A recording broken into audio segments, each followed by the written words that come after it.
And ladies and gentlemen, I believe this is working, and I believe we are live here on a Sunday. It is Sunday, April the 12th, 2026. 1000 hours on the East Coast of America.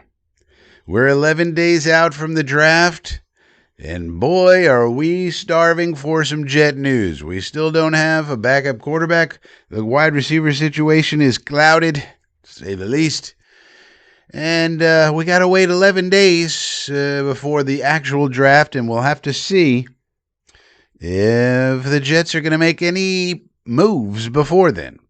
But let's first see what we got in the chat. We got Alan Dodes right here. Now, Alan Dodes is a member of the Inner Circle. You could be a member of the Inner Circle. You know, it's $2 a month.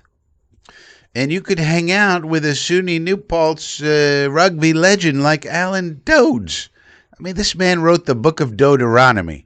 And I think there's very few people that you're going to run into in life that are New Paltz legends as far as rugby's concerned. And in this inner circle, you really could hang out with Alan Dodes. Now you may say, well, Frankie, what else do we get? You always talking about these extras.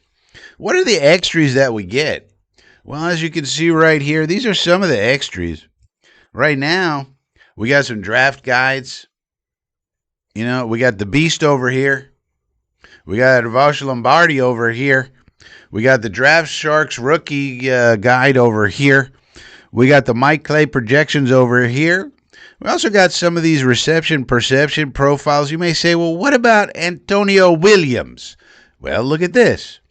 And you may say, how about Chris Brazel? How does he run his routes? Well, look at this. And you may say, Chris Bell, he came in for a visit with the Jets. What's he all about? And you look at this and say, okay, that's interesting. And you may say, what about KC Concepcion? I heard Joe Blewett really likes him, but what does his thing look like? A lot of green on there.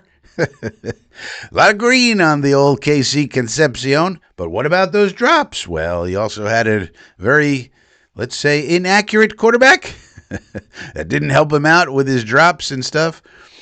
But look at that route running. Excellent job by KC Concepcion. You may say, what about the tight ends? What about this Oscar Delp fella? What about him? He might help us. So there's all these people over here, and you could study them. It goes on and on and on. And then we got some positional comparisons. What if you want to take a look at the edge prospects? All right, well, let's take a look. You know, see how they did on their 40-yard dash, on their vertical jump, on their broad jump. It's all right here. What if you want to look at the linebackers and do a comparison? Okay, there you go. There's all the people.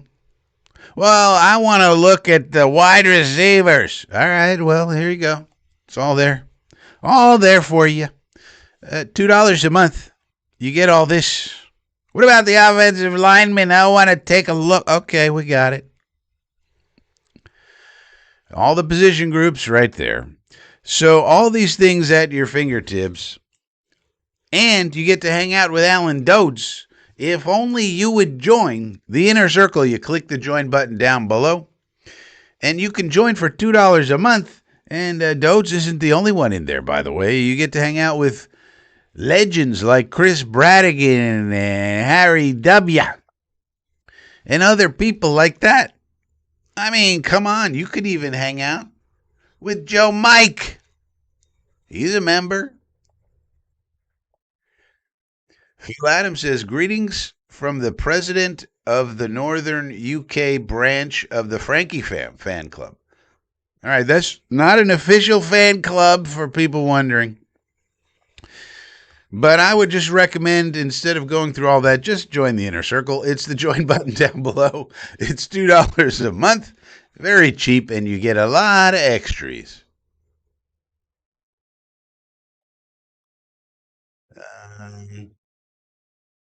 It says V 100%. All right, that's good. So everybody heard me. That's good.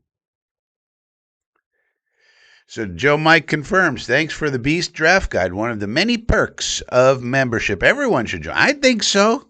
For $2 a month, you get all that stuff, and that's just in one folder. That's not even everything.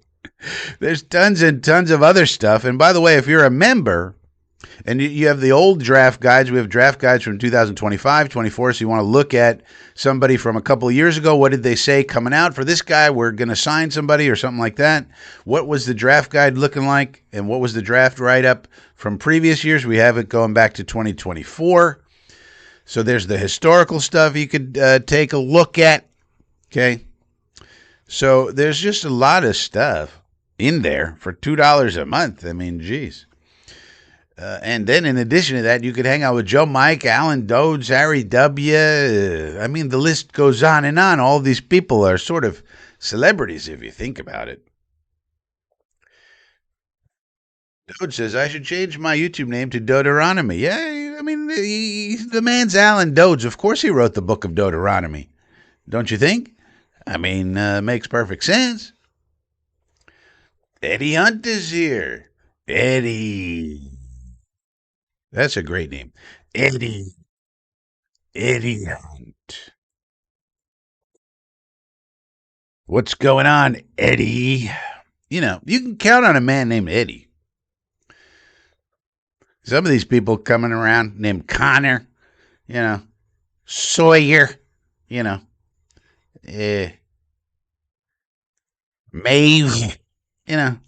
You gotta go old school with the names. Eddie, Phil, you know, Alan, you know. That's what we need. All right. But what's going on, you may say, this Sunday? What's really happening? Well, there's really nothing happening. There's only one real news column out from the beat reporters, and that was written by Dick Chimney, the Dick Chimney, and he didn't really say much. The one thing that comes out of the Chimney column this morning, as we look at it, there's actually one nugget right here in his column. Then we're going to look at a different column. So on the quarterback front,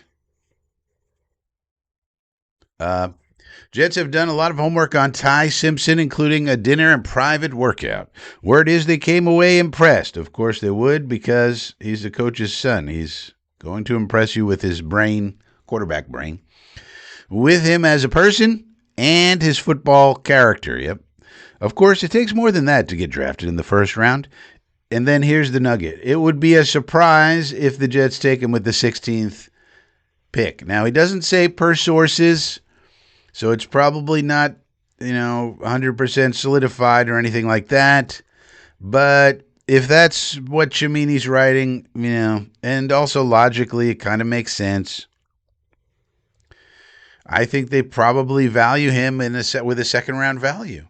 With all of as good as he played and as good as he was, there's questions about his experience level, the number of games started, and also his physical ability. Got injured a lot and played through the injury, so plus for toughness, but also why is he getting all these injuries is a concern, especially when you only have 1 year to go off of as an evaluator. And so they probably like him, but don't love him, is what I would say, reading through the tea leaves. And so the best thing that could happen for us, really, with regard to Simpson, is hopefully he just slips out of the first round completely. That would be great. Now, what if he goes before us? So there's basically two things that would be good news. If he goes before the 16th pick, that's good news, because then somebody's going to slip that was not expected to slip. All right? So let's say the Cardinals go crazy and take him at 3, or I don't know, the Rams or somebody takes him before we pick. Well, that's good for us because it means somebody slips. And then The other thing is maybe he slips out of the first round completely, and then it's day two, and then that night before day two starts, that whole day, when the first round ends, and then we're all waiting around for round two to start. That day will become very exciting because then the Jets will probably receive a lot of trade offers, and that 33rd pick is really where we could get some returns on investment, especially if Simpson is sitting there and we don't want to take him at 33, say. Then we could hopefully get some nice trade offers and really, really work this draft to improve this roster.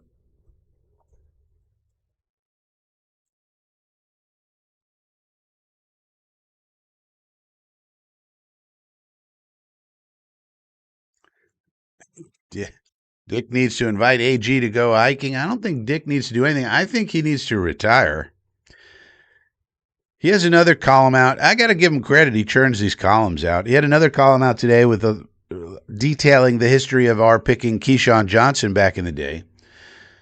Why he decided to write that column, I have no idea. It's sort of, I guess it was an interesting time in Jets history, and it kind of lets you know that this is why this is one of the many reasons that the beat reporters are so angry with the Jets. They would love to write a book about how, the good old days with the Jets when they won and did this and did that. And then there was this controversy, but then they overcame it and won the Super Bowl and this and that.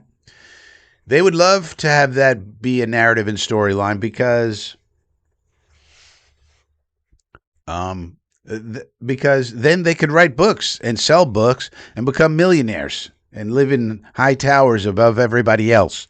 That's really what they want. And the Jets are not allowing them to do that. So that's one of the many reasons they shit on them so often. JoJo's here. Bruno says something about Beck. Where's that being reported, Bruno? They're never going to let you know they're not impressed with someone. But the point is, I guess I got to spell out everything for everyone. Sorry. Sometimes I take a shortcut. When Chimini's writing this in a column and it's all about Simpson, he's trying to tell you something. They're never going to come out and say, we had a meeting with Carson Beck and we hated his guts. They're not going to do that. But you got to read through the tea leaves. So the question is, why is this in the column? This is Dick Chimney, not some weirdo that you may find on the internet, Bruno. So this is the ESPN guy, and he's bringing up Ty Simpson. There's a reason for that. And so I think they have probably a second-round grade on him. Now, the other quarterbacks, including Beck, and so there's a reason why he's writing about him and not the other guys. That's the point. So I think they like the other guy. Now, remember, and this is the other thing to always keep in mind. It's never binary. I'm sure they like Beck, but they probably have a 4th, 5th, 6th round grade on him. So if he's available in the 6th round, maybe they pick him up. Or the 7th round, something like that. But they're not picking Carson Beck in the 2nd round. That would be insane. Whereas if they take Ty Simpson in the 2nd round, you go, all right, that makes sense. So it's really all about value and buckets. It's not binary. They like this guy. They don't like that guy. We need to get out of that mindset and think in terms of buckets, value, where do they fit in, what's the grade on the person, not just we like him, we don't like him, what is the grade? This is how scouts think. Eddie, is the biggest story in the league right now Vrabel Rossini? Yeah, in the league? Yeah. There's nothing else going on in the league. This is a very lully period, I guess you could say. This is a lull period. The Eagles and Packers made a trade the other day, but that's over with and done. Nobody's really doing any reporting. The Masters is going on and stuff like this, and there's just no... even the teams are not doing anything. The Jets are tweeting out about you can win a Garrett Wilson vest, which actually looks pretty cool. But they have this vest, a Garrett Wilson vest that they're tweeting about. There's just nothing going on. right now. Now, what's really going on is the teams are having meetings, and they're meeting with all their scouts. They have them in the building now, all their people who are normally on the road. They're all in the building this week, and so they're basically collating and putting together all their reports and figuring out what they want to do. What do they think they can get in the draft? Muji's putting together his scenario planning and all of this. So they're doing all the planning and pre-planning and figuring out. And you got to think that this week, after all this has happened now, the scouts have been in town for about a week. They're probably leaving today. And then, the front office and Glenn are going to basically put their heads together and figure out what they want to do. Do they want to sign a backup quarterback like Tyrod before the draft? Or do they want to wait? Because, for example, they could think to themselves, well, we got a 5th round, 6th round grade on Carson Beck. If he's there, we'll take him. We think he's going to be a backup in the league long term. So why don't we just get our backup, relatively young relative to Tyrod, old relative to other prospects. But let's get a backup quarterback like Carson Beck on the roster. A backup quarterback's valuable. We like him as a backup. We have a 6th round grade on him. Let's wait and see. We think it's realistic we could get him in the 6th round, something like that. And so all of that kind of planning is going on. The Jets could take 2 quarterbacks in this draft. If Drew Aller's there in the 5th round, they may like him as a developmental QB3, and they may like Carson Beck in the 6th round as QB2. What if they did that? That'd be all right. Nobody talking about that. Then you kind of have 2 young guys behind Geno, and that way you don't have to spend big money for backups. And one guy's more developmental, another guy you think is an okay backup, check down Charlie like Carson Beck is, and then that's okay because those guys will be making peanuts relatively, and you don't have to go and spend on the market for a backup quarterback, and then you can spend your money elsewhere. So that could be going on. But I would think this week, now that all the teams have basically gone through their process and are wrapping that up, I would think this week, if we're going to see any trades, this is the week we might see it. Other than right before the draft or during the draft. Of course, there'll be plenty of trades during the draft. But I would think this week, once these teams are sort of like, solidify their planning and what they want to do, any trades or signings that the Jets want to try and make, maybe we see it this week. So we'll have to see. JoJo says, I could see the Jets drafting Simpson at 33, but if he's not available, then that pick would be most traded, most likely. Well, it depends who's sitting there. Of course, the answer is always it depends. If there's a guy there that you love, then just take him. Other than, like if it's Simpson, take him. If it's not Simpson, and let's say one of the wide receivers you love slipped there, take him. Take him. Don't trade. Let's say you picked, I don't know, Mekhi Lemon at 16, but then Omar Cooper slipped for some reason. He probably won't, but let's say he did, and he's sitting there at 33. Take him. Go ahead. It's a nice position to be in. You'll be fielding offers all day before the draft, in between day 1 and day 2 there, and you'll see what those offers are. But depending on who else is sitting there, you may love the player. Caden McDonald is realistically sitting there. You're going to not take Caden McDonald? That's going to be awfully tempting, considering that, yeah, we bulked up the defensive line, but it's a little on the old side if you think about it. We got Harrison Phillips. He's, getting up there. Briggs is young, and T'Vondre Sweat is young. But we also have Onyemata, who plays younger than his age, but he is, 32, 33 years old. So we kind of need some defensive tackles. If Caden McDonald is sitting right there, you'd be pretty tempted to take him at that spot, I would think. So, but then again, he might go in the back of the first round. So, it all depends on who's sitting there. But the best thing for us is Simpson sitting there, and then we either love him and take him there, or we don't love him there. We think of him more of a value at pick 44, so we trade back, and if he's gone, he's gone, and we just pick other players that we love. So it's a good position to be in. James Thompson's here. Joe Mike is here. Again, this is smoke season, people. Only listen to the Frankie. Well, it's hard to read. So I always say I'm trying to read the tea leaves, but it's hard to know. It is hard to know what's going on sometimes. Eddie Hunt, Jet beat writers love a Jet history lesson. Well, think about Chimini. He's been on the beat for like 35 years, right? And he has to write about something. These people do have to write about things. I mean, you're not seeing any columns written by Country Club Connor Hughes or Zach the Hack Rosenblatt, really. So at least, you could give Chimney some credit. At least he's coming up with something. And he used it to kind of talk about, he was trying to talk about when was the last time a wide receiver went first overall in a draft. Now, why he wanted to write about that, I don't know. What difference does that make? I don't know. But the idea was that Keyshawn was one of the few who actually did. I think there's only two in NFL history where a wide receiver went one overall. We might get another one next year with Jeremiah Smith. But, that was the idea. I guess it's kind of interesting. In the entire history of the NFL draft, only a couple of times did a wide receiver go one overall, and it was the Jets. And back then, the interesting nugget in the story was that you forget that back then there was no rookie wage scale.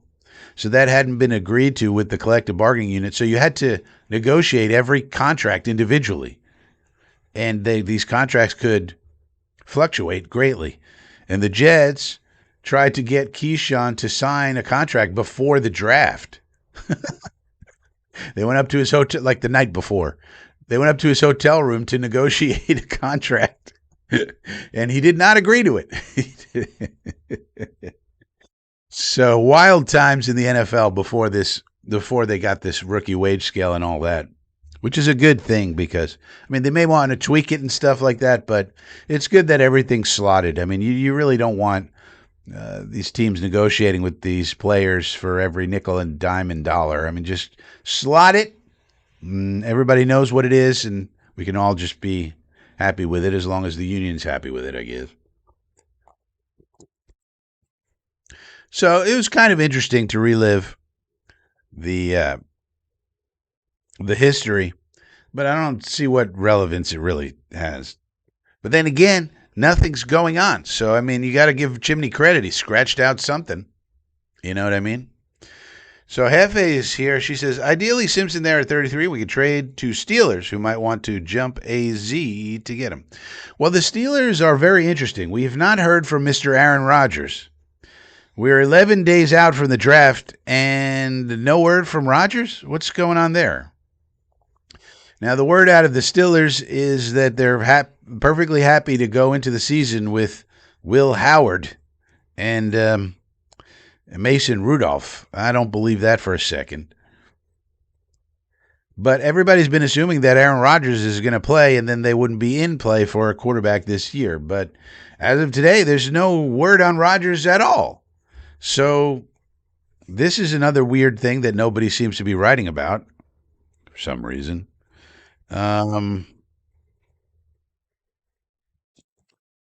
But yeah, if it's more competition for Simpson, more teams that want Simpson and we have the pick, then the better for us. Because Arizona is the other one.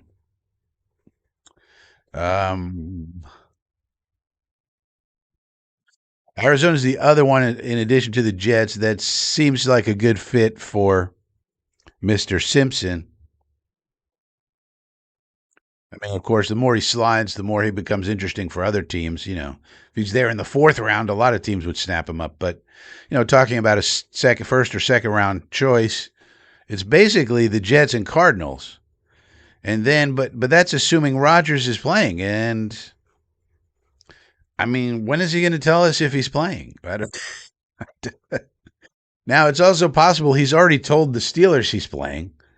So, but he's just not signing right now for whatever reason. Maybe he doesn't want to go to OTAs, So maybe he's told them, yeah, I'll sign, but I'm going to sign in May. Don't worry. Maybe they have an agreement like that. So that could be going on. And if that's the case, then they're not in the market. So you never really know. But the good news is we either make a great trade at 33 or we just stay there and pick a really good player. So what? We win either way. Either way, we win, assuming we know which player to pick and that they're good. Joe Mike Dick Chimney hinted that a book was in the works. About what, Joe? The Jets lose and lose and lose. Buy this book for me. A book about what? 35. I mean, he could write this. He could write a book about 40 years on the Jets beat. Here's like a historical review. I don't know. Would you buy that book? 40 years on the beat, covering the Jets for 4 decades by Dick Chimney. Would you buy that book?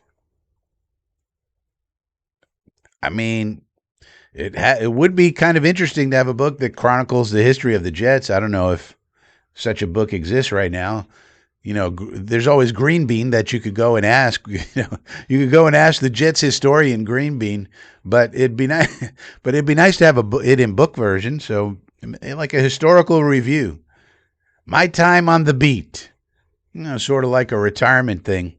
He's going to retire. He needs some extra money. I wonder if that would even sell. That's an interesting question. Flatbush Dre is here. All the Flatbush people flocking in. Waiting for the draft, hoping they ace it. Yes, sir. We got to ace the draft just like any other team. Jets drafting at 2 has not been kind. Johnny Lamb Jones, Blair Thomas, and Zachy Poo.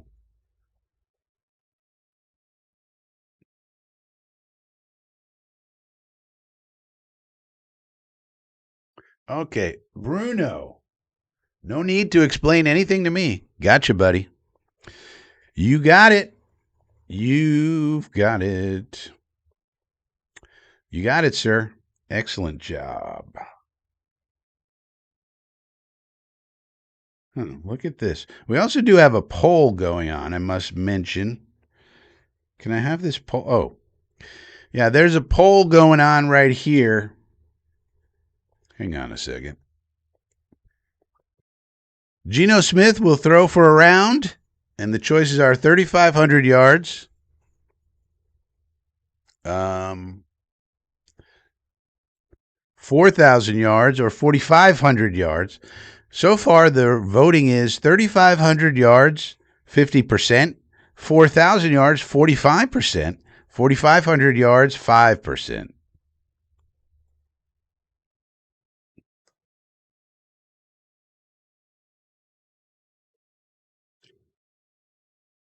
So that's kind of interesting. I didn't think.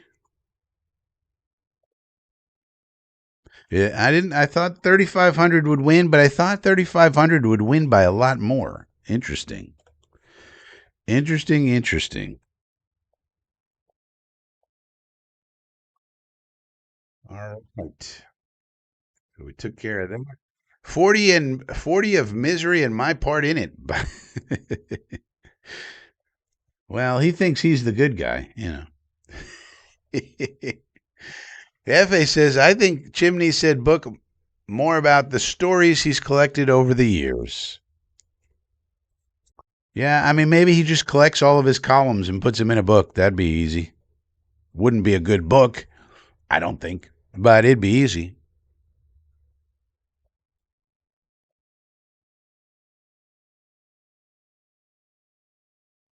So that's what's going on there. 40 years a deadbeat. I mean, I just don't see how he's going to write a compelling book. I mean, unless he writes like a complete history of the Jets.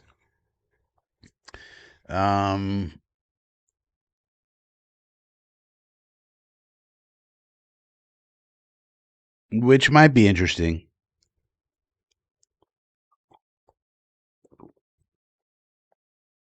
Might be interesting. Eddie Hunt says, I do have a Jet book. Joe Fields and Klecko wrote a book years ago.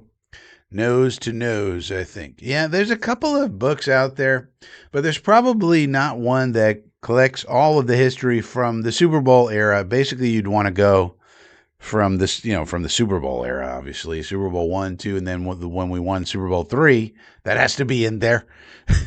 But that was a long time ago. It'd be a long book. I just don't know. And there's so many periods of futility. Like, the interesting thing about the Keyshawn era, it overlaps with the Parcells era, which was an interesting time in Jets land. You had Parcells taking over. You had Belichick here. You had Keyshawn being drafted. And then when Belichick left, the team got sold from Leon Hess to Woody. And then we eventually got Al Groh as the head coach. And Al Groh apparently didn't want Keyshawn, so we traded Keyshawn for 2 first-round picks to Tampa Bay. And the team did not do well after that and didn't really recover. Well, we had some success under Herm Edwards and with Pennington. So there's some stuff there, made the playoffs, and then so there's some stuff there. And then nothing really until the Rex era, where we had those 2 years. And then the Rex era fell apart after 2011. And then, so there's just not that much. I mean, you could write about it. It would just be I just don't know how you would sell it. There's just not enough. People generally want to read about the good times. The Flatbush Flyers, now that's a book worth writing. I don't know about that. Maybe a short story. I am going to write my next novel, in case people didn't know, I am a published novelist. My next novel is probably going to be about my friend Chris and his struggles becoming a rock star in the music world, but that's TBD. Hefe says, I wouldn't trade up for any of these wide receivers. With all the great wide receivers 2027, why waste even more draft capital for one of these guys? If I'm trading up, it's for Downs if he's there at 10. Well, yeah, I mean, I think that's what the Jets are thinking. I mean, let's think about it. Let's talk about the wide receivers. So we had so basically, if you think about it, we use the buckets theory here, and the way we created these 2 buckets was based on the model created by Ray GQ right here, Ray GQ. Follow him on Twitter. Follow his work. He's got a whole methodology. He's actually very, very good on the draft and very knowledgeable. Highly recommend Ray GQ. But we use his model called the Trinity Score to come up with our buckets. Who's in our buckets and what do we got? So we basically have 6 players that are in the first bucket. Lemon, Concepcion, Tyson Tate, Boston Cooper. One of them, now we probably, although I don't know this for sure, we're probably taking Tyson out because of medical, right? But we don't know for sure. Chris Bell has had what's called a clean ACL, whereas Jordan Tyson has had a long history of injuries.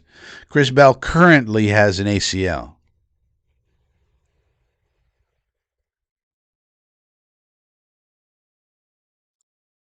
So he might be out. This is a little medical thing. He might be out or he might be in. We don't know. We do know that we met with Chris Bell with a 30 visit. But we use these Trinity scores to determine these buckets. And so when you have this many good players, there really is at one position, there really is no reason to reach for them, like Hefe is saying. You're almost certainly going to get one of these guys in round 1, as long as everything goes according to Hoyle. But even if it doesn't, then that means somebody slipped to you and you just, you have alternative plans. So as long as you get one of those, you're sitting pretty then at 33. You might want to double up. You might not want to. We don't know if they want to double up. We know we definitely need 2 more wide receivers. It's just a matter of when. You want to take them 16. It just seems to me a perfect spot to get one of these guys in the first bucket. And you may wonder, why are we putting these people in this bucket? Well, what the Trinity Score does is it predicts how people are going to do based on how they did in college. And these are the people who are good bets to be productive in the NFL based on what they did in college. You may say, well, what the hell? How does he determine that?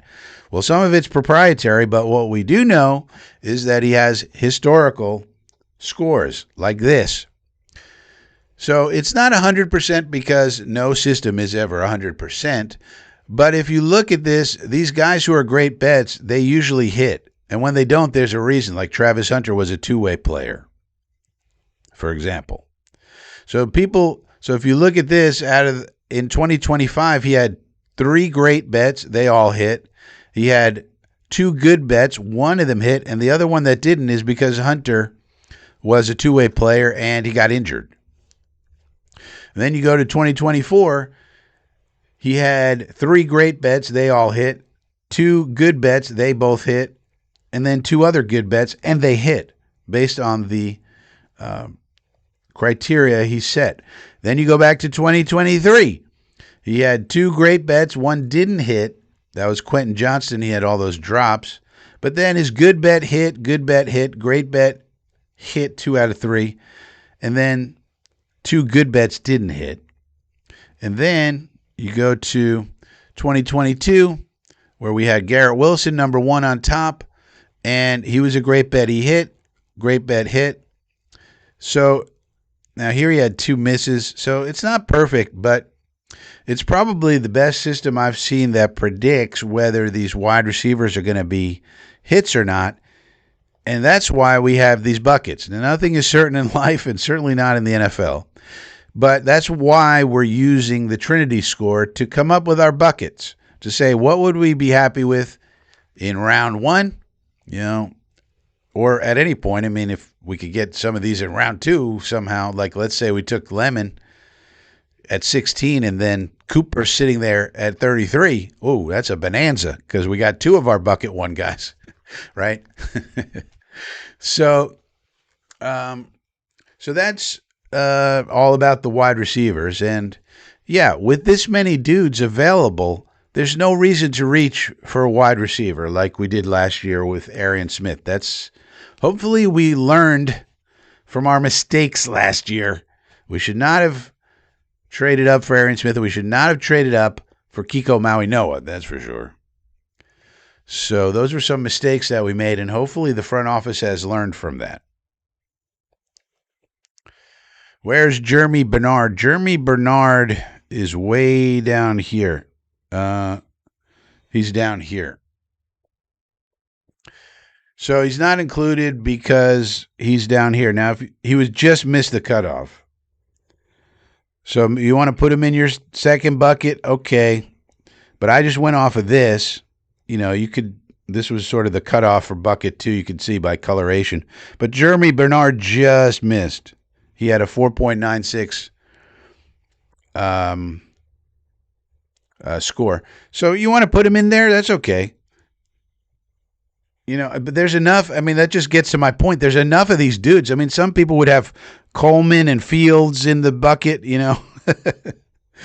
So, I mean, there's just so many of these dudes. But we're just using this as something to go off of. You could have other, you could use this as a basis and then say, yeah, but Jeremy Bernard, and move them up. Or you may want to move somebody down. I don't know. But that's why he's 14th here.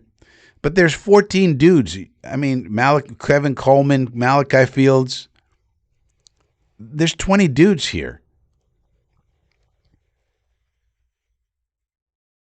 I mean, one of the reasons that Jeremy Bernard is so low is because he has a 1.7 yards per route run. That is very low. So that's one of the metrics that they use here. And a lot of people swear by yards per route run. If you're putting up a lot of yards, and look at Lemon, anything over 2.5 is excellent. Lemon and Tate are over 3. That is very high production level. And you can see most of the dudes who are up here, they have a high yards per route run, but the thing that's hurting Jeremy Bernard is he's at a 1.70. So That would be the argument against him. That's really what's keeping him down. If that number were higher, he'd be higher here. So, according to this model, it says he has a 0% chance of hitting his targets. But I don't know. I guess you could say, well, but Jeremy Bernard is a better player than that because, the Alabama offense wasn't up to its normal standards. Ryan Williams was a disappointment for some reason. They had no running game, and all of the problems that Ty Simpson had over the second half of the year affected Jeremy Bernard because the team just wasn't functioning like you would think a normal Alabama team functions. Therefore, his yards per route run would normally be higher, and therefore, he should be in the second bucket. Okay, I got no problem with that. But you add him here, and then that's just another guy in the bucket. So it just goes to prove my point and what Hefe was talking about. There's no reason, really. Plus, he was a late breakout. They also, a lot of times, these guys like to use this breakout age. I'm not so sure about it. But the younger you break out, the theory is the better off you are. This says he didn't break out until age 21, which is pretty old compared to the rest of these dudes. Some of these dudes break out when they're 18. Can you imagine that? 18-year-olds old and they are already recognizing you as a superstar? Oh, boy. So those are really the two things that are keeping Bernard down. But I got no problem putting Jeremy in here. But like I said, it just goes to prove the point that there's so many of these dudes, you do not want to reach for them. Let's hope that the front office has learned from last year. Phil Adams says, what is the drop-off? Well, the drop-off is really in the percentage of chance that they're going to hit their marks. So it's really about this score. So in this model, are we looking at it yet? At this model, it's about the score. And so the higher what he calls a Trinity score, the higher you are here. So Lemon has the highest Trinity score at 7.09. I don't know if you guys can.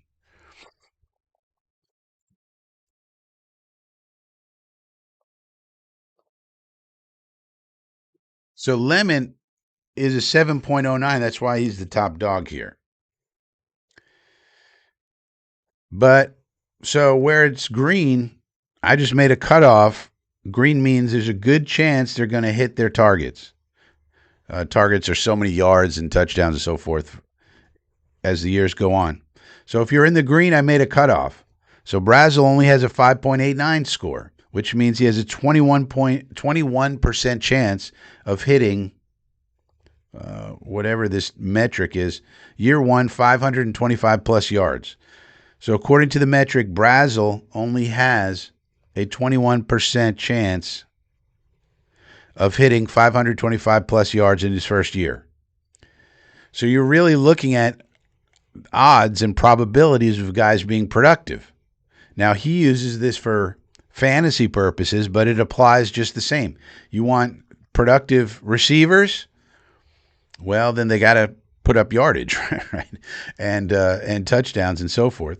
So that's the cutoff, is how high did you score and what are the chances? So Jeremy Bernard gets cut off on this model because according to this, there's 0% chance he's going to hit his marks.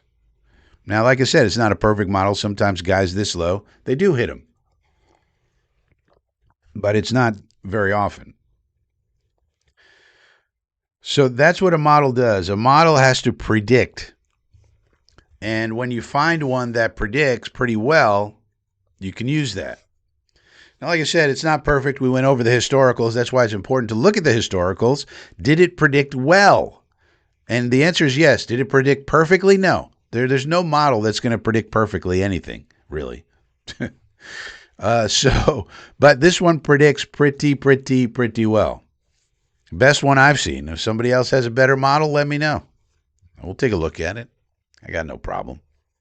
We'll take a look at everybody's models. We got no problems. You know? Eddie says the Jets are going to walk away from pick 16 or 33 with a fantastic wide receiver. Yes, sir. Heavy says, right. If Tate Lemon gone at 16, I would trade back if possible and grab a first bucket guy where we traded back 2 because 1 will be there. Now, that's a possibility. If you want to chance it and you feel good about who's picking what, or just take your guy. I mean, for me, the wide receiver is such a need. Unless we make a move that, beforehand, just take your guy at 16. Don't fuck around. Because now if we trade for BTJ, it's a totally different story. Or we sign Juwan Jennings. That could happen. I don't think it will, but it could, right? So, then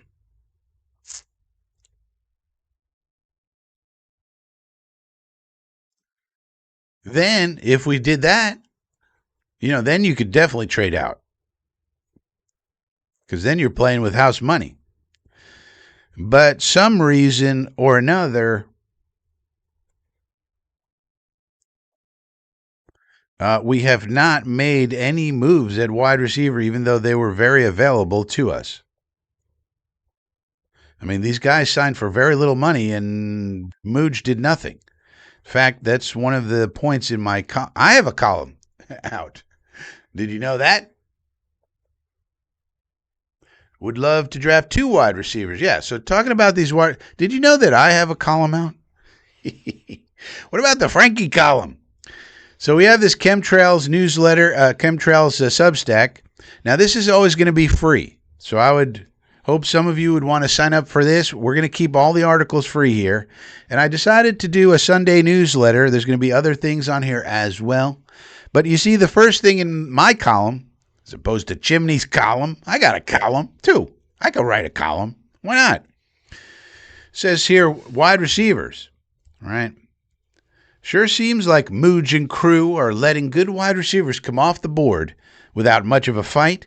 Whether it's Dontavian Wicks in a trade or guys like Darnell Mooney or Christian Kirk in free agency, it does seem a bit odd to say the very least. Will Parkinson of the Badlands Bros stated recently that, per his sources, he does have them, the Jets front office is very well aware of the glaring hole on the roster at wide receiver, which makes you wonder, okay, then what the hell are we doing about it? Given that we've done nothing but make smart roster moves since Muji got his team in place, it seems kind of ridiculous for them to all of a sudden leave this situation as it is, which to me means there's some kind of plan in place and we are just waiting to see it unfold. I also doubt we'll just leave it to the draft alone, which is risky, considering we need at least 2 wide receivers and probably 1 more tight end. So I think he has a BTJ trade or something similar in his back pocket based on all of the evidence presented above. But we'll see. Then I go on to talk about the backup quarterback situation, which we've already kind of talked about. Then I discuss the possible Diana Rossini, Mike Vrabel sexual relationship. And we talked about tampering a bit in previous live streams. Here's what the NFL tampering definition is. Ready? Any interference by a member club with the employer-employee relationship of another club, or any attempt by a club to impermissibly induce a person to seek employment with that club or with the NFL. So, does Vrabel's texting A.J. Brown rise to that level? Probably not. But that's the definition. I guess you'd have to wonder what interference means. Any interference by a member club with the employer-employee relationship of another club. So if Mike Vrabel texts A.J. Brown, hey, great game, bro.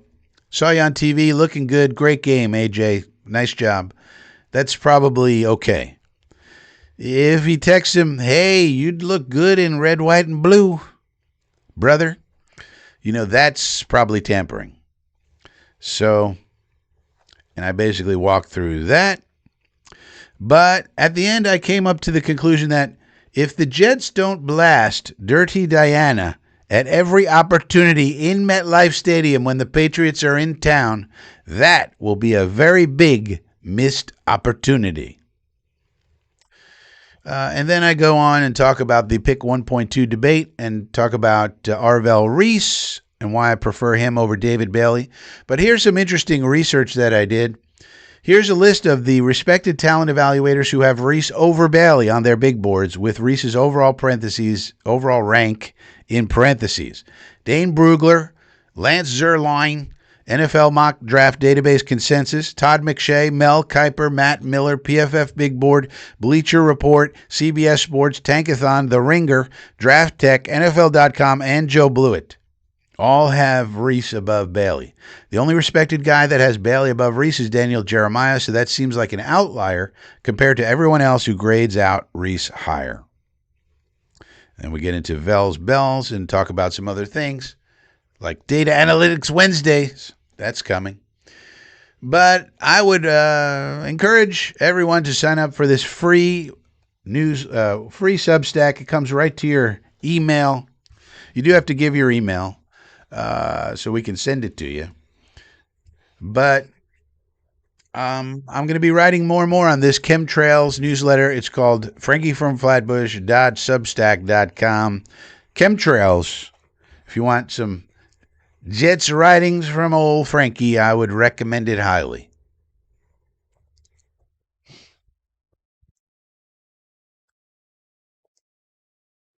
Seems like Rossini did that at Vrabel's bidding. Yeah, that's the other thing I talk about in I wonder if I should buy this official 2026 draft Bible. Hmm.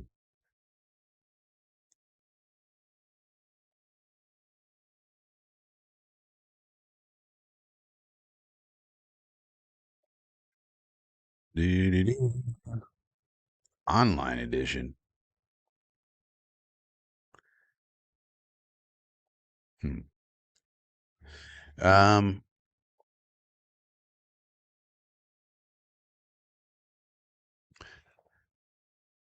so the question, and we talked about this in the chemtrails column. I could be a columnist too. Um, does the NFL really want to look into whether Vrabel used Rossini to do his bidding to get A.J. Brown over to the Patriots? That's probably not an investigation that they're anxious to do, because no matter how it comes out, pretty much it's going to be egg on the NFL's face. So because it's one, jump removed,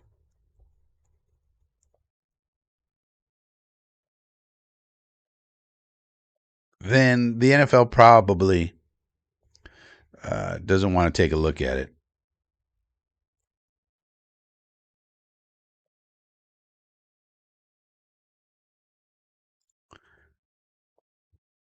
But we'll have to see.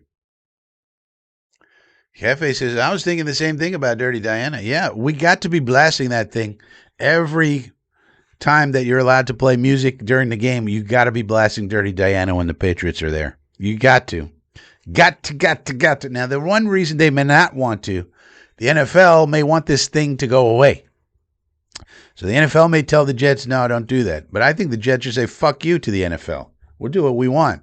You're always fucking us over. Fuck you. We'll play any music we want in MetLife Stadium. It's our fucking stadium. I mean, it's not good for much.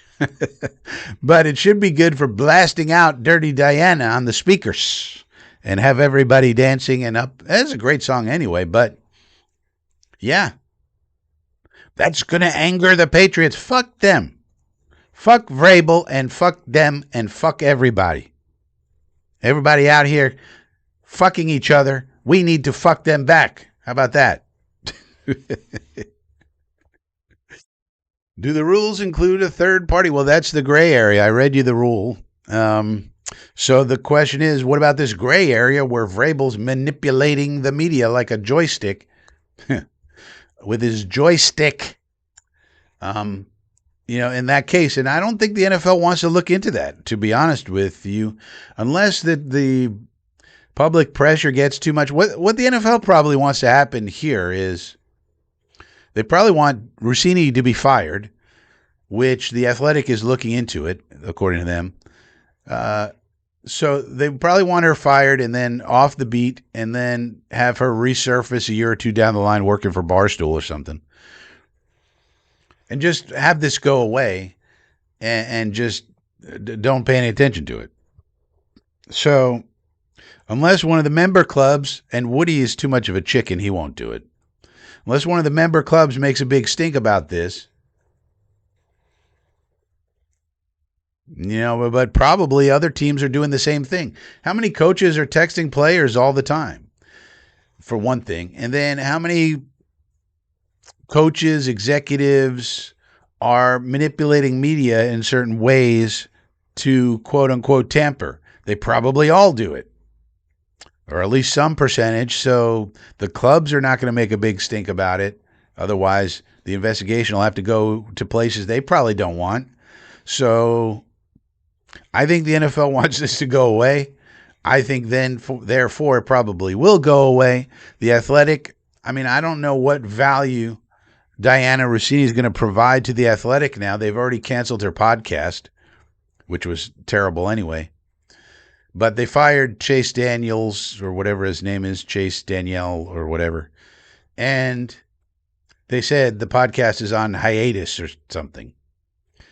But at this point in time, what value does Diana Rossini bring when they could just fire her and bring on somebody else who's more respected?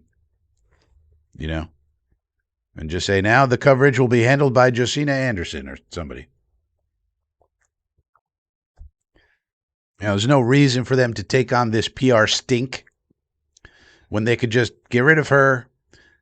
I also read that her contract is up in May anyways. So they don't even have to fire her. Just put her on paid leave until May and then don't renew the contract and then hire Josina Anderson or just anybody. And that's it. And then you just move on. Everybody moves on. Rossini can say she didn't get fired, which would be technically true. You just say they didn't renew my contract. And she can go work for Barstool or, one of those. That's probably where she ends up, Barstool. And Barstool's fine because Barstool doesn't care about anything, the morals or ethics or anything. They don't have any standards whatsoever. They're basically like the kings of the sports retards. And there's a lot of sports retards out there, so they have a huge audience. There's one thing you could give Dave Portnoy. He really realized there are a lot of sports retards out there who are willing to pay lots of money for retarded sports content. Let's give it to them. He found a market, and boy, did he exploit it. Wow. So I call Dave Portnoy the king of the sports retards. But they give them credit. They found a market, and boy did they exploit that market. Wow.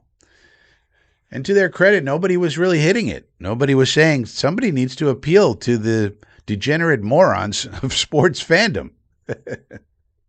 And they said, we'll do it. And turns out it's a big market. So congrats to them. So they could hire Diana Rossini in 2 seconds and everybody would be really happy about it, probably.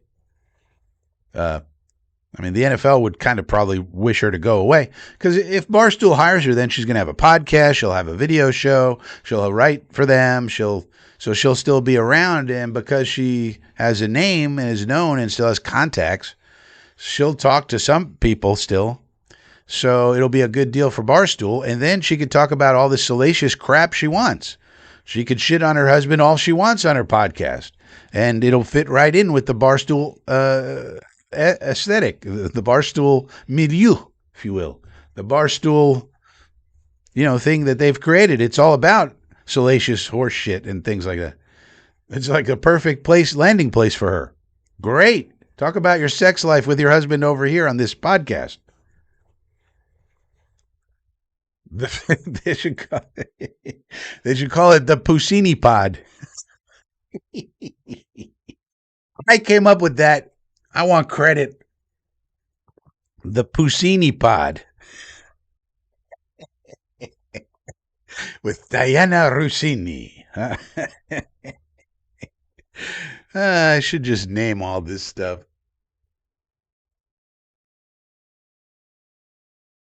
Man.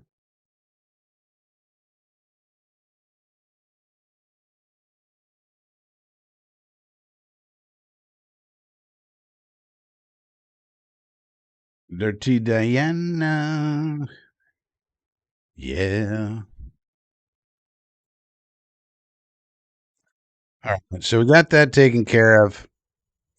Get cleaning up this stuff over here. All right. That's good. So Eddie says, allow me to vent, Frankie. So Rossini is facing heat and gets suspended, but Vrabel just skates through this. Make that make sense. Well, he didn't do anything wrong, really.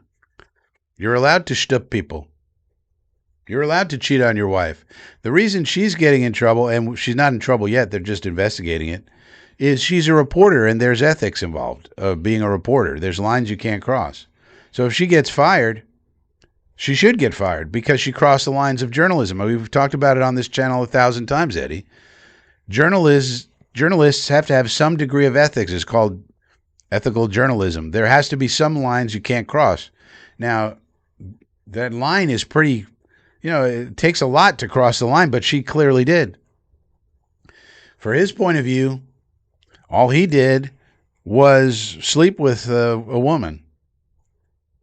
As far as we know, now, if the NFL wants to investigate him for tampering or whatever, that's a whole different thing, and that's up to the NFL to do. But she has a ethical responsibilities as a journalist to do her job in a certain way, and she crossed the line. And everybody knows that. I've been trying to tell you that for years.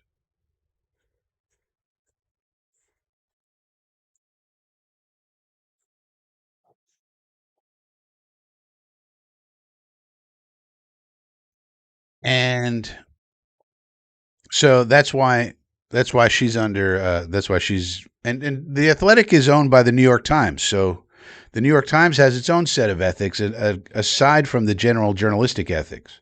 She works for the New York Times. So, do you agree that all the talking zombies repeating Bailey is a safer pick are dopes? Yes. Bailey isn't guaranteed 3-down player. Reese is? Yes. Drafting potential DPR at 2 is risky? Yes. I agree. 100%. That's what I wrote in the newsletter. Plus, we already have one. We already have Will McDonald. Why do we want another Will McDonald? Pick the higher upside player. So I think, I don't know. They're either saying this because it's a smokescreen put out by the Jets, and they're trying to drum up interest in this number 2 pick, or the Jets are just stupid. They're going to pick the limited player, though he does do one thing well, but he only does one thing well. Or I don't know. Or they're just getting. Don't forget also, Texas Tech has an ungodly amount of money. So raise your hand if you've been on the Texas Tech campus. Just me? Okay. So they have ungodly amounts of money. And it benefits their program tremendously if a guy like David Bailey could go 2 instead of 7 or 8 or wherever he would go. And you think they're not hiring PR people, bot farms, all the tricks of the trade to get Bailey to go number 2 overall? I think they are. If not his agency, then Texas Tech certainly has a very vested interest in David Bailey going number 2. Texas Tech is in the Big 12. They're the big dog in the Big 12, and they want to keep it that way. And they want to start competing on a national level. Well, one way to do that, one component is having guys drafted very high as you can get them. And have lots and lots of guys drafted. That really helps you recruit the new guys coming in. So this could also be coming from them. So all these people hearing things, and of course you source it through different. You weave the information through your different sources. This one tells that one, and then they call their source, and then da da da da. And now all three people, prominent people, came out with the same information in the same language at the same time. Seems a little suspicious.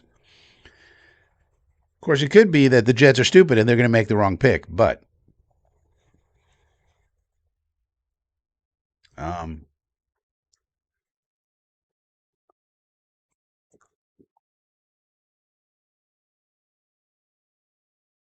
that's what it seems to me. It seems to me that Texas Tech is pushing this.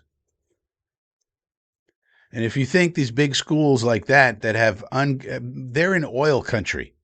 I don't know if you guys understand the geography of Texas, but they're in the northwest Texas where it's just all oil. Think of Landman, that show. That's correct. It's just oil and ranchers and farmers and some wind farms and stuff like that. And so so that whole area, all the people who go to college, they go to Texas Tech. And so their alumni are all these big oil barons. They have so much money to make your head spin. So if you think they can't afford PR pushes for one of their big prospects to make them go higher in the draft, you're crazy. Because every year now, they're going to be winning the Big 12, pretty much. I mean, if Texas Tech doesn't win the Big 12 this year and pretty much every year going forward, it's a big disappointment for them. They have to finish first in the Big 12. There's no reason why they shouldn't. And if they don't, it's a huge disappointment for the program, and the coach might get fired because they have so much money, they have so much talent. I'll tell you a story that comes. Should I tell you where it comes from? I mean, it's pretty common knowledge, but so Lee Hunter is a defensive tackle for Texas Tech. He's a UCF guy. Came up, we developed him, and then his senior year, basically Texas Tech stole him in the portal, and they paid like $2.5 million for Lee Hunter. They paid a defensive tackle $2.5 million to play 1 year at Texas Tech. And I can tell you that UCF, our guys here, were pretty pissed about it, but there was no way we could compete with that money. We're in the same league. We're in the Big 12 with Texas Tech, and we could not compete to keep Lee Hunter here. Nope. And that was just rev share, I think, and then he got NIL on top of that. So that's the sort of game that they're playing at Texas Tech. They're in it to win it. They're paying out the wazoo for these players, right? I have that firsthand knowledge, by the way. So that's what they're doing. And if you think they're not concerned about where David Bailey gets drafted, you're crazy. Same thing with Jacob Rodriguez or any other Texas Tech player. They want all these guys to go as high as possible because that makes the program look better and allows them to recruit better. And they're really getting into this now. Texas Tech is going to be a big player on the college scene for years to come. They should always be in the college playoffs going forward. They should be competing for natties, basically. And, so that's also possible. You got to look at all these angles because there's so much money floating around now because of NIL that it gets very muddy and disgusting. So there's also that. Phil Adams, what is the normal path to become a beat reporter? And did you ever consider it? No. Well, I wanted to be a journalist in college at first, actually. But I found something out. One of the reasons it's so personal to me. So first of all, you got to be a journalism major in college. You should also have worked on your high school paper or whatever your high school has going on there. You got to be working on, usually there's a high school newspaper or a high school something club, So you got to do that usually. And then you go to college and you get a degree in journalism. And in college, you should be working on stories. You should be interning. You should be getting experience whatever way you can. You should also work on the college newspaper, right? And then you have all that experience from high school and college, and then you apply to become a beat writer with some publication. You usually have to start covering high school, then you move to college, and then you maybe can get a job covering, the NFL. But when I went to college, I started out as a journalism major, and I found out something very quickly. I did very well in journalism one, but I did not do well in journalism two because at that point we had to go out and interview people and get quotes from them. And I didn't want to do that. I was like, I just want to write. And so I was like, all right, I don't want to go out and interview people. Screw it. I just want to write. So then I became an English major. And so I became someone who wanted to tell stories. I didn't want to go get the facts, and interview the police chief and all this. So I didn't do well in J2, and then I switched my major to English literature where I could write whatever the fuck I wanted. But that, if I would have continued on with journalism and just like made up quotes like Charissa Thompson did, and she didn't get in trouble for some reason, that's called being a fabulist. You're making up fables.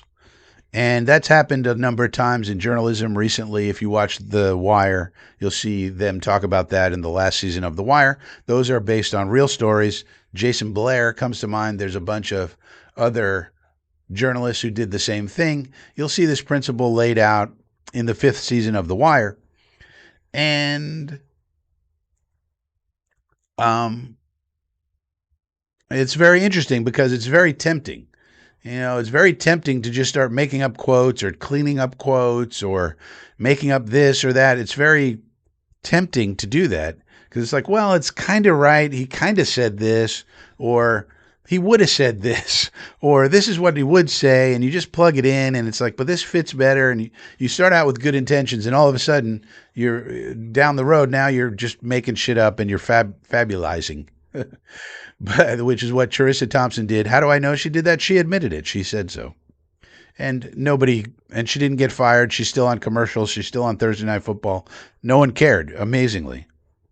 She should have been fired immediately. That's a total breach of journalistic ethics. But she didn't. But it happens. It's part of journalism. And so I know up close and personal how you're supposed to be a journalist. I went through some of the classes. I know what you're supposed to do. But I just didn't want to. Journalism really, it was interesting to me. I went into it because I wanted to write.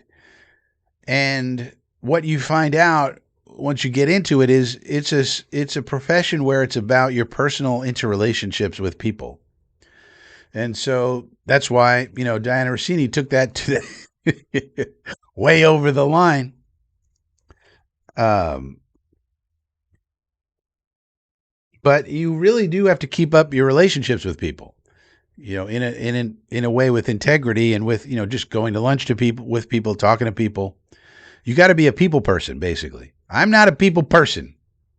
I'm more of an ambivert where I can be good with people when I need to be. But for the most part, I just like being creative and hanging out and doing whatever the fuck I want to do. But so, I don't want to keep up my relationships with this person and that person and these 50 people and these 100 people and these 2,000 people. You got to be a people person. It's actually one of the reasons that Connor Hughes is as good as he is, if you want to say he's good. He has his flaws, of course. But he does get scoops and he does get inside information. And so that's why he's one of the 3 beat reporters who actually matter, because he's actually good at his job to a certain degree. And when he goes over the line or he does something bad, I tell you about it. But for the most part, he is important, and so is Zach Rosenblatt, and so is Rich Cimini. Those are the 3 that are relevant because they do their job, well. They're the ones who get inside information. They break information. These other, Brian Costello very occasionally breaks something, but the rest of them don't do anything. So you wonder why they have those jobs, like Antoine Staley, the guy from, I think his name is Vasquez, the guy from the AP, Dennis Waszak. You wonder why they have those jobs when the organizations that hire them should be looking for people to break news of some kind. I mean, these people just report what the Jets put out there or what's been reported by other people. Or So it's like, what value do those people bring to their organizations? I really don't know. Where it's very clear what Hughes and Rosenblatt and Samini bring to their organizations. We may not like what they write, we may not, and we talk about that on this channel all the time, but they do bring value to their organizations, and it's very clear that they do. So that's really where we are. And it's one of the reasons why I'm writing this column, the chemtrails Substack, because, if you don't like the information other people are putting out there, put out your own information. Put out your own point of view. Let people see if people want to read it. If you don't like what Shamini's reading, well, if there's no alternative, right, then what are people going to do? They're just going to go to Shamini all the time, because what else are they going to read? They want to read something. So that was one of the ideas behind the Substack. Like I said, that's free. It's always going to remain free. So please subscribe. Fable tried to run up the score on us last year. Screw him. Well, screw him anyways. Screw him anyways. Now, is that it for this chat? Hang on a second. Sometimes I think the chat. Oh, yeah. See? Oh, yeah. See? So I just learned something. Sometimes the chat gets stuck in this little thing. And hey, let's welcome Kia to the inner square. Hey. Welcome in. Welcome in. Welcome in. Friggle D is here. The Friggle Meister.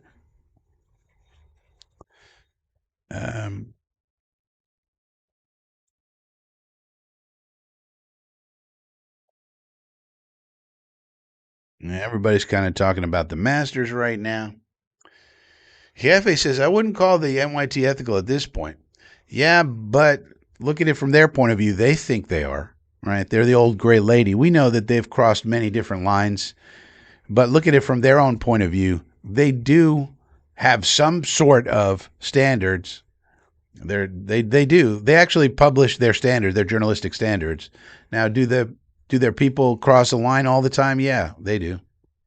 But they're minor crosses over. This is something completely different.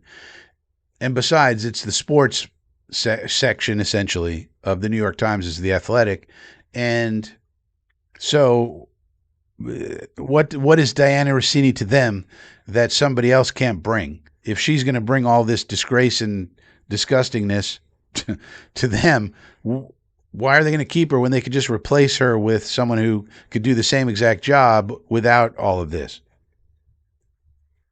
I mean, the other thing is that after this came out, people started finding all these clips, video clips and tweets and things that Rossini put out there where she's basically shitting on her husband and talking about her sex life and talking about how she took up the saxophone because it sounds like sex. I mean, just talking about her sex life constantly.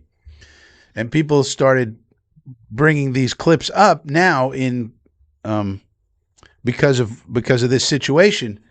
And so it's not only that she did this, it's that she has this whole history of basically being disgusting on camera and in written format where it's like, holy shit. And nobody, I guess, put this together. I've been trying to tell you guys this for years, but the main the main sports watching public didn't really care when it was an offhanded comment here and a tweet there, and there was nothing really to put it all together. But now in this situation, when you group all of this stuff together, it's like, what is the value of Diana Rossini to The Athletic, which is the New York Times, which is supposed to have some sort of standards? But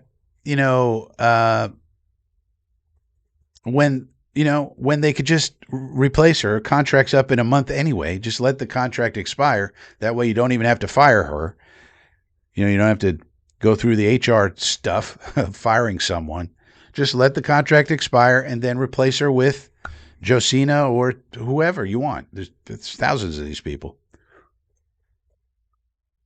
And those people hopefully don't have a history of shitting on their husband on camera and talking about their sex life and calling Bo Nix a stud and running around in very tight shirts on the on the sidelines of football training camp, and showing up half naked to events and things where she's looking very unladylike, and things of this nature. This is all this history of this disgustingness that fits in better with Barstool, honestly.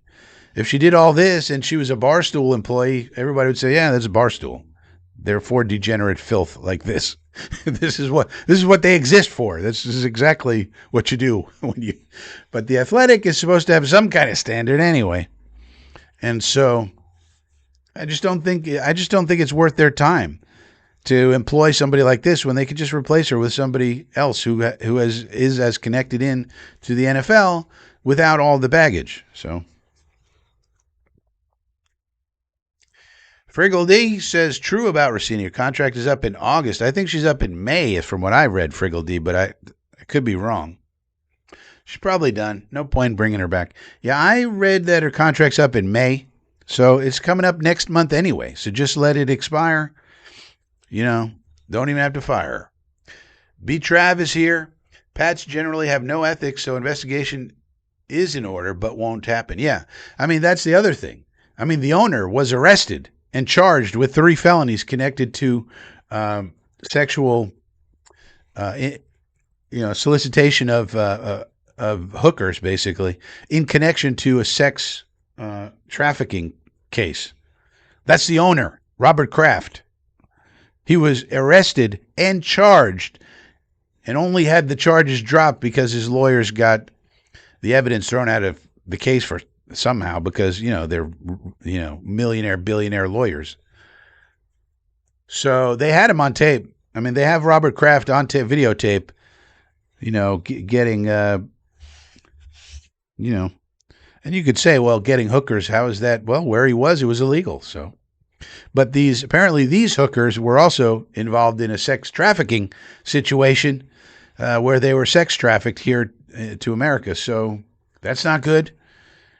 Then you have the Patriots. Yeah, the Patriots have a whole history. I mean, Aaron Hernandez and, all this stuff.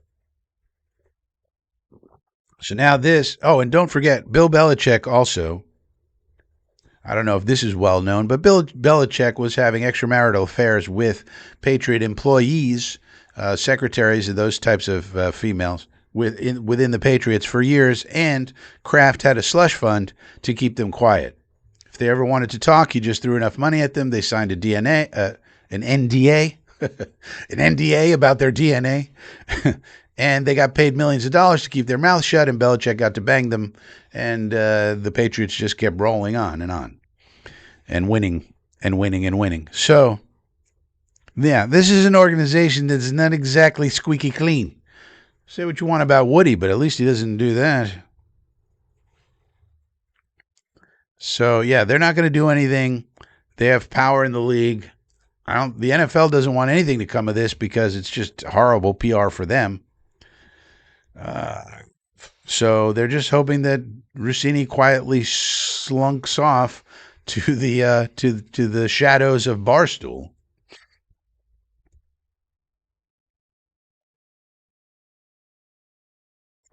I would say no for this.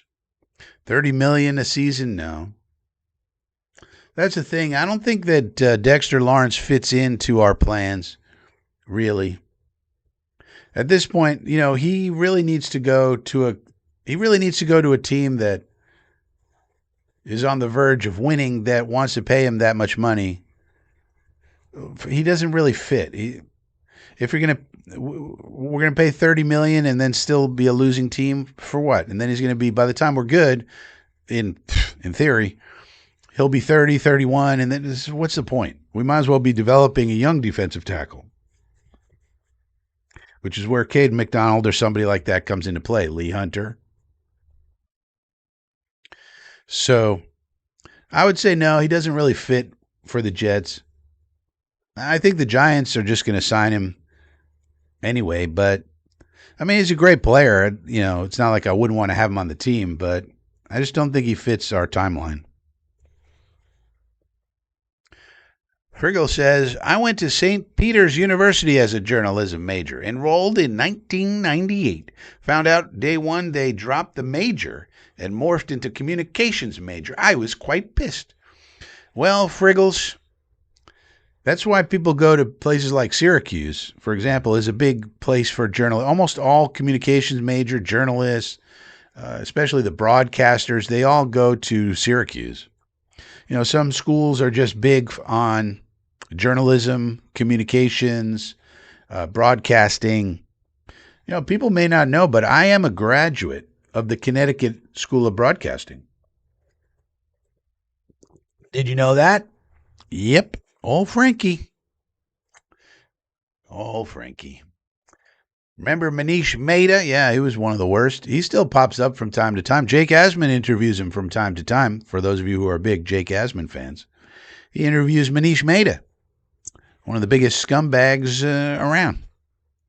He's perfectly welcome on the Jake Asman show. Joe Mike says, Country Club Connor didn't have Dexter Lawrence scoop, which I found interesting. It was Schefter who broke it. You would think that the Giant insider would have first dibs. Well, the Giants do have other insiders, and also the national guys also work very hard. Then there's the Nationals. I don't know if we talked about them, but they work very hard to get their scoops as well, Joe. I mean, don't forget, they have to make a living too. Schefter, if he doesn't get the stories first, his value goes way down. Remember, Schefter's a multimillionaire.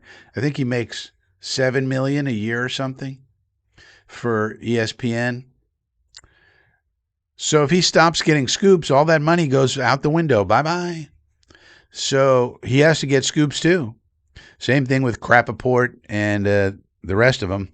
The main nationals, of course, are Schefter and Rappaport. And then there's some others. Garofalo sometimes breaks news.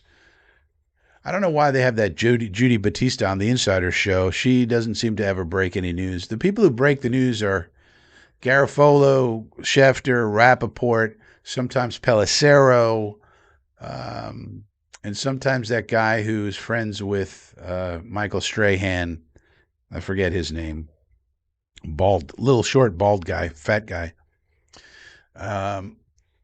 Those guys really break the news.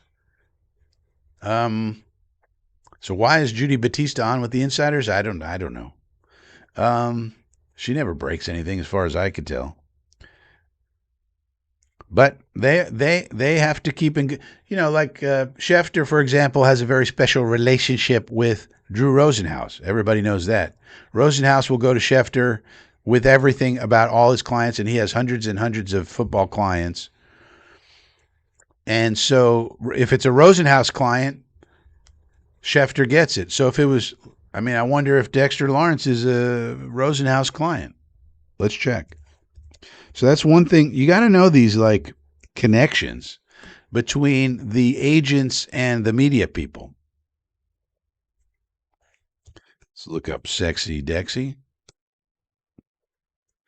Here he is. Dexter Lawrence. Nope. He's with WME. So, all right. So that didn't pan out. But nonetheless, that's also something to keep in mind. Some of these guys, some of these agents have their favorite, you know, nationals that they give stuff to. It's a relationship. That's how it works. All right, let's check this over here.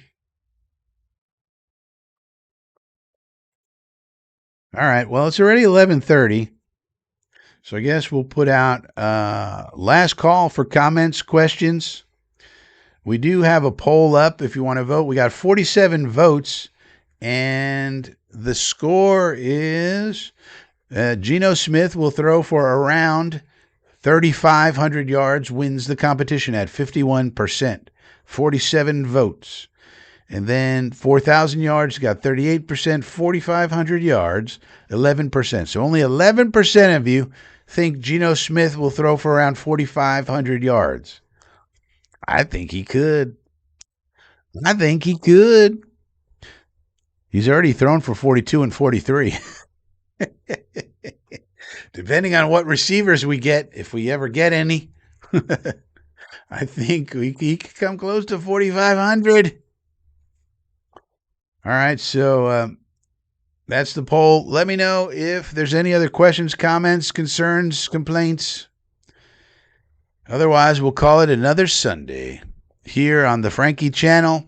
Subscribe to my newsletter, the Chemtrails. It's frankiefromflatbush.substack.com. That will be free forever. And we're going to be posting written comments up there. There's also some video content up there. There's lots of content up there. So frankiefromflatbush.substack.com. Get my thoughts on things, written thoughts.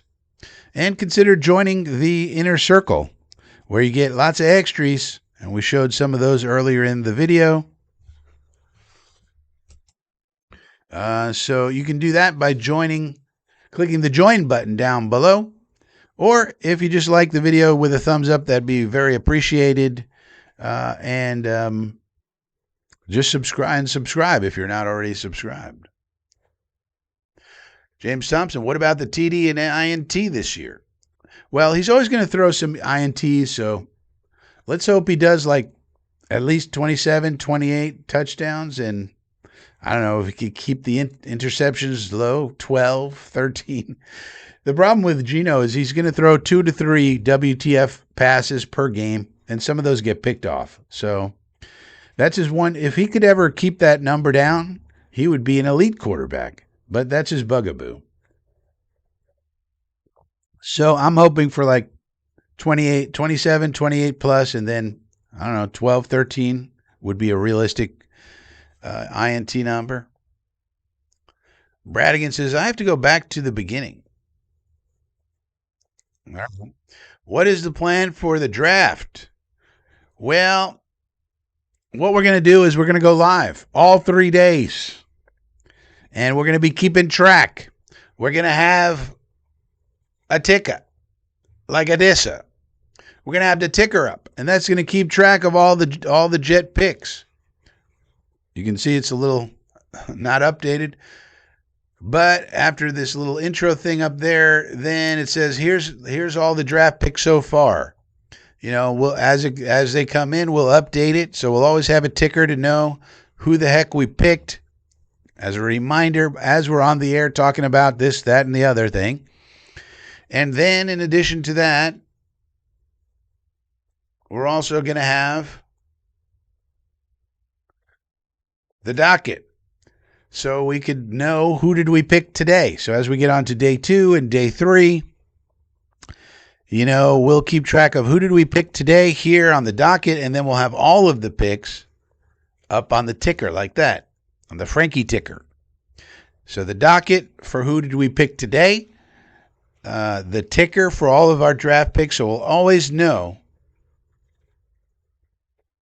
what we're doing. We'll always have that on the screen to keep track of who did we pick, who did we not pick, what's going on here. So, yeah, we're going to go live all 3 days. We'll talk about the draft picks, what happened, what was the theory, what trades were made, what did we do, what did we like, what did we not like. Was this draft better than the last one? Hopefully we make all the right picks because it's very important. I mean, it's really the next step for these two gentlemen, Aaron Glenn and Darren Muji. The first year did not go well, as we all know. But now we have a competent quarterback at that position. So that's an improvement over the dart throw that was Justin Fields. We improved the roster quite a bit over in free agency, and now we got to nail this draft. So we'll see how they do. And if they don't do well, we will grade them as such. But as the picks come in, we'll read, if they're obscure players that we're like, who the hell is that? We'll read the Brugler draft guide to see what's up with them and, see what people are saying, so forth and so on. But we'll cover it all live. Thursday night, Friday night, Saturday afternoon. So it's Thursday night at, I think it's 7 o'clock. Then Friday night, another 7 o'clocker. And then Saturday afternoon, that thing starts at noon. So we'll keep track of everything and see how the Jets do. So feel free to join the live draft coverage here on FSPN. B. Trav's going to be here with Francois for the draft. best Jets content anywhere. Yeah, I agree. And, we'll show as the picks come in or whatever happens, we'll have resources on hand to make you understand what's the reasoning for this. Why did we do this? As far as I could tell, why did we do that? What did this say in the draft guide? What about that draft guide? Did anybody have this guy so high and so low and so forth and so on? So we will keep track of it all here during the draft. So feel free to join. We will be live and in living color. It's going to be an exciting time in Draftville. And as I said before, feel free to join the inner circle. You get even extra stuff. Click the join button. It's just $2 a month down there.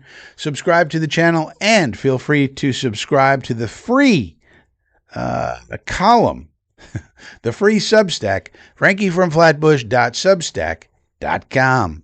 And I'll see you guys this week. We'll probably do a live show on Wednesday. I'm thinking about Data Analytics Wednesday and then Film Study Friday. So Wednesday live stream, Friday live stream, and then back with Coffee with Frankie next week.